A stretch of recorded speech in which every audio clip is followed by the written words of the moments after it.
यानंतरची बातमी आहे छत्रपती संभाजीनगरमधून। छत्रपती संभाजीनगरमध्ये भाज्यांची दरवाढ कायम आहे। भाज्यांचे दर आता 100 पार गेलेत, त्यामुळे ग्राहकांकडून आता नाराजी व्यक्त केली जाते। छत्रपती संभाजीनगरमध्ये पालेभाज्यांच्या दरामध्ये आता सतत वाढ होत चालली आहे। शेवगा, शिमला, टोमॅटो, मेथी आणि कोथिंबीर आणि वांग्याच्या दरात सुद्धा वाढ झालेली आहे।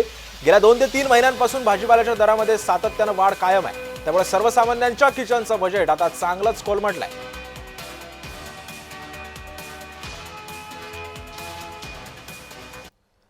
आणि या संदर्भात आपण ग्राफिक्सच्या माध्यमातून पाहूयात।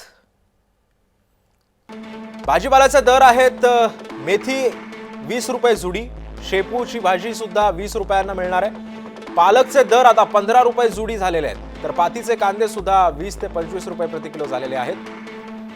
टोमॅटो आहेत 50 रुपये किलो, फुलकोबी 70, शेवगा 120 आणि लिंबू जे आहेत ते 60 रुपयांना आता मिळणार आहे।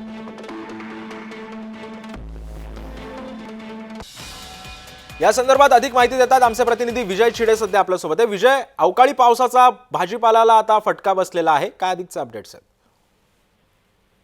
जर पाहिलं तर मागील काही दिवसापूर्वी अवकाळी पावसाने जे आहे ते मराठवाड्यामध्ये हाहाकार माजवला होता आणि त्यामुळे अनेक भागातील भाजीपाला जो आहे त्याची नासाडी झाली होती। त्यामुळे आता भाजीपाल्याचे दर जे आहे ते देखील वाढत असल्याचे पाहायला मिळत आहे।